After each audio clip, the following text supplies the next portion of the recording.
নমস্কার বন্ধুরা, আমি আজকে আপনাদের একদম নরম তুলতুলে ও ফুলকো ফুলকো লাল লাল লুচি বানিয়ে দেখাবো।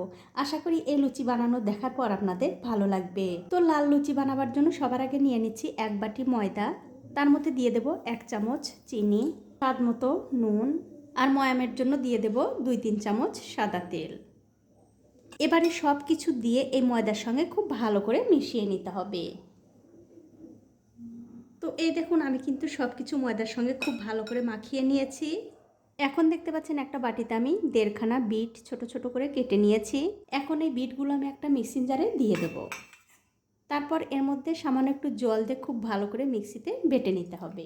তো এই দেখুন, বিট কিন্তু আমি খুব ভালো করে বেটে নিয়েছি।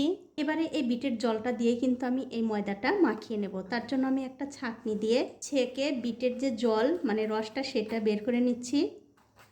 আর এইভাবে অল্প অল্প করে এই বিটের জলটা দিয়েই কিন্তু ময়দাটা মাখাতে হবে। আপনারা অবশ্যই কিন্তু একদিন হলেও এভাবে বিট দিয়ে লুচি বানিয়ে খেয়ে আমাকে কমেন্ট করে জানাতে ভুলবেন না আপনাদের কেমন লেগেছে।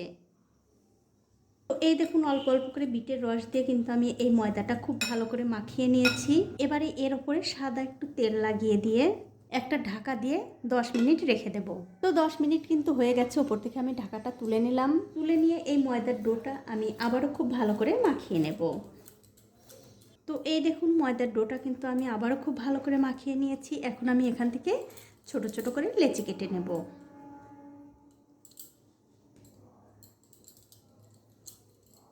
তো এই দেখুন, এক এক করে সবগুলো লেচি বানিয়ে আমি খুব ভালো করে গোল করে নিয়েছি। এখন এই লেচিটা দিয়ে আমি একটা লুচি বেলে নেব। আর লুচি যখন বেলবেন অবশ্যই লেচির ওপরে একটু তেল লাগিয়ে নেবেন। এবারে খুব ভালো করে লেচিটা বেলে নিতে হবে। তো এই দেখুন, লুচিটা কিন্তু আমি খুব ভালো করে বেলে নিয়েছি। এখন এই লুচিটা আমি তুলে নিচ্ছি। আর এই একই রকম করে কিন্তু সবগুলো লুচি বেলে নিতে হবে। সবগুলো লুচি বেলা হয়ে গেছে, এখন আমি লুচিগুলো ভেজে নেব। তার জন্য কড়াইতে আমি আগে থেকেই সাদা তেল গরম করতে দিয়েছিলাম। তেল কিন্তু খুব ভালো করে গরম হয়ে গেছে। এবারে একটা লুচি এই তেলের মধ্যে দিয়ে দিচ্ছি। আর তেলের মধ্যে দেওয়ার পরপরই কিন্তু দেখবেন লুচিটা খুব ভালোভাবে তেলের উপরে ফুলে উঠছে। দেখুন আস্তে আস্তে কিন্তু কত সুন্দরভাবে লুচিটা ফুলে উঠছে।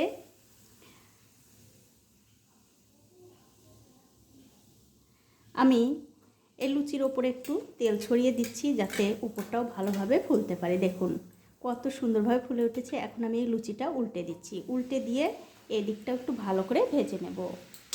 তো এই দেখুন, লুচিটা কিন্তু আমি খুব ভালো করে ভেজে নিয়েছি। এটা আমি তুলে নিচ্ছি। তুলে অন্য একটা প্লেটে রেখে দিলাম।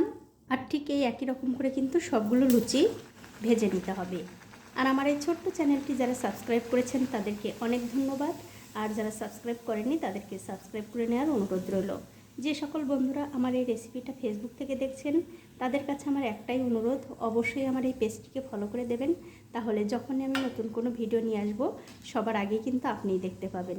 দেখুন এই লুচিটার কিন্তু একদিকটা হয়ে গেছে, অন্য দিকটা আমি উল্টে দিচ্ছি। উল্টে পাল্টে দিয়ে এই লুচিটাও আমি ভালো করে ভেজে নেব।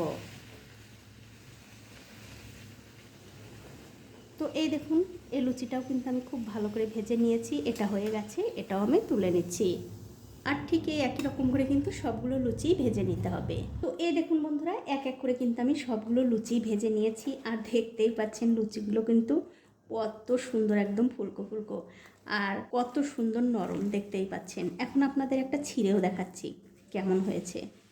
খেতে কিন্তু বন্ধুরা দুর্দান্ত লাগে। এই লুচিগুলো আপনারা যে কোনো ডাল তরকারি কিংবা চিকেন কষার সঙ্গে খেয়ে দেখতে পারেন, খেতে কিন্তু অসাধারণ লাগে।